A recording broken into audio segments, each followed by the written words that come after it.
paano ba? Do we choose to have gusto mo, inaaway mo lang yung in-law mo dahil hindi kayo magkakasundo? Ang relationship kasi natin sa in-laws natin can also affect our quality of life. Regardless, di ba? Magkasama o hindi, nakabukod kayo o hindi, dapat mahalin natin yung ating mga in-laws. Tama. Contribute to long-term happiness. Tsaka family balance.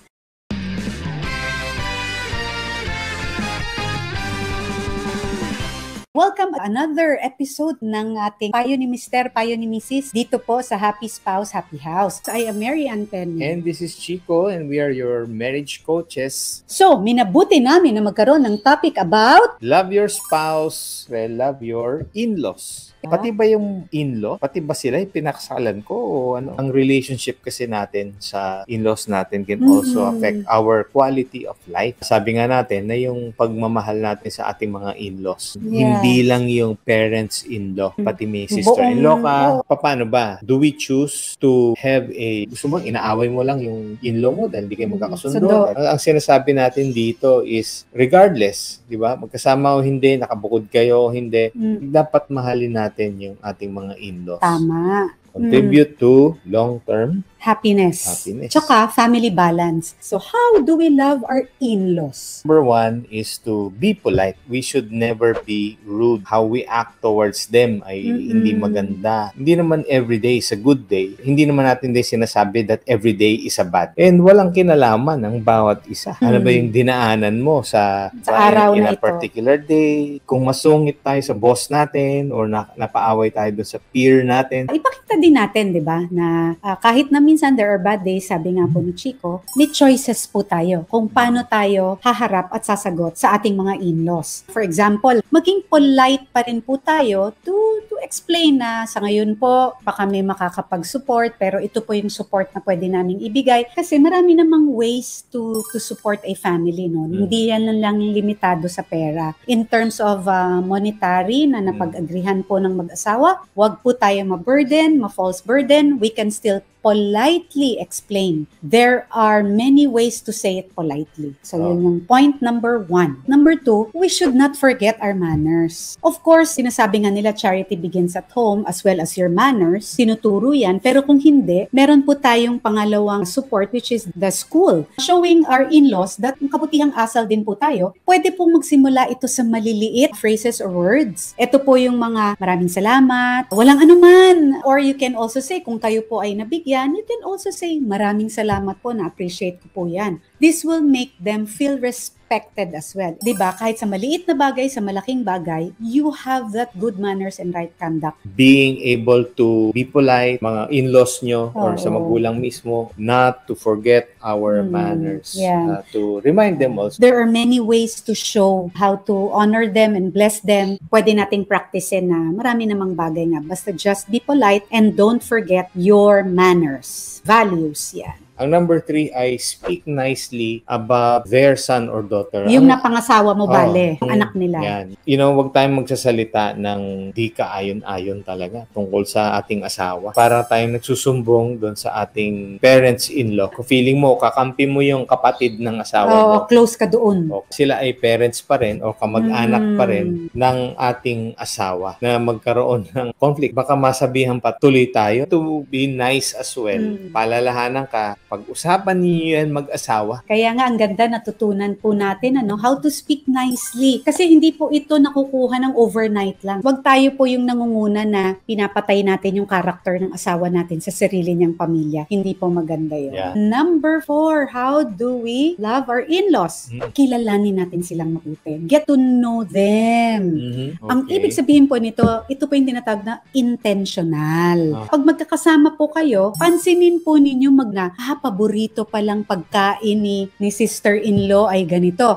Si nanay pala ni Mary's ay masarap magluto ng ginatan. So, get to know them, what makes them cry, what makes them smile. One way to show love to them, you get to know them. So, yung mga ganong maliliit na bagay po, gestures na tinatawag, it will go a long way. So, I encourage you, Instead of complaining, get to know your in-laws and you can show love. Yep. For sure yan. For the next point, which is to compliment them. Gustong-gusto talaga nila, pagka nabibigyan natin ng good compliment, and they will never get tired of it. Sa totoo lang, kami ay in-laws na rin because yung eldest son nga namin ay may sarili ng pamilya. And so, tayo din, pagka sabihan, hindi dahil sa kailangan na hanapin, di ba? Kaya mo na yung tayo na mismo ang manguna sa pagsabi ng mga ganon good compliment. Marami po yan, hindi lang po sa pagkain, pero usually dyan tayo talaga nagbibigay ng compliment. Pag may nakita po kayo, for example, bagay yung suot na blouse or anything na pwede po tayo na nakita natin na maganda, ibigay po natin yun sa in-laws natin because it will go a long way. Subukan po ninyo. So, compliment. Fruitful harvest of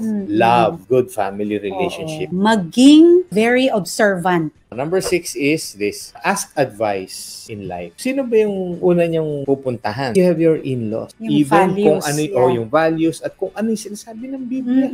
You know, the Bible, the Word of God will always be the final authority sa buhay natin. Mag-seek ka din ng advice. I'm sure they have a voice, they have that authority para tayo ay bigyan. Opinions nila. Let's say, line of in-laws, mga lawyers sila. Let's say, mga into finances. So that would be a very good resource. So, ang sarap, di ba, that you have something in common at super bonus kasi ka-in-law mo sila. Di ba?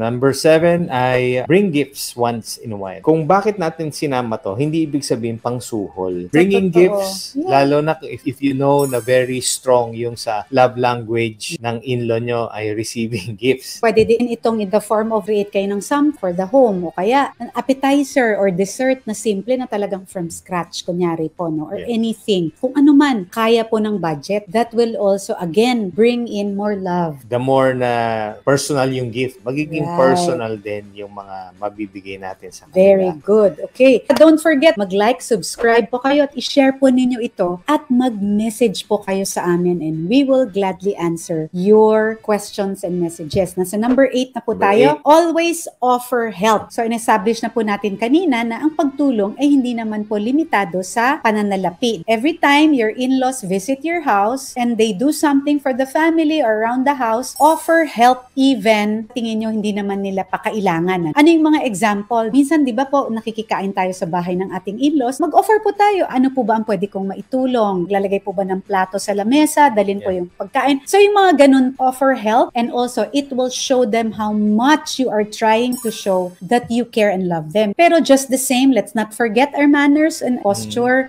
Mag-offer pa rin po tayo. Pag sinabi po nila na hindi, upo ka lang dyan, then okay lang. Pero let's be very vigilant din and of course, maging mapanuri din tayo para we can show and offer help. Number 9 na tayo. Number 9, show them how much you love them all the time. Kahit nang mahirap pakisamahan. Kunin natin parati yung mga pagkakataon na ipakita natin yung pagmamahal. Alam nyo, ang buhay napakabilis. We all have destination natin. Lahat naman tayo kukunin din ni Lord. Hindi natin alam kung kailan lang. Whatever it is, tama ang puso mo, you have shown love, you choose to show love to your in-laws, yun na po ang importante. Just be faithful, continue in loving them because it honors God and it honors everyone in the family as well. Last but not the least, be there for them, not only in good times but in tough times. Ito po yung sa Tagalog na, sino pa ba ang magdadamayan kundi tayong magpapamilya. Hindi maiwasan ang problema. Ang in-laws po natin, hindi lang nila mafe-feel ang love natin kapag dinadamayan natin sila, but really they will be able to know that they are not alone in going through tough times.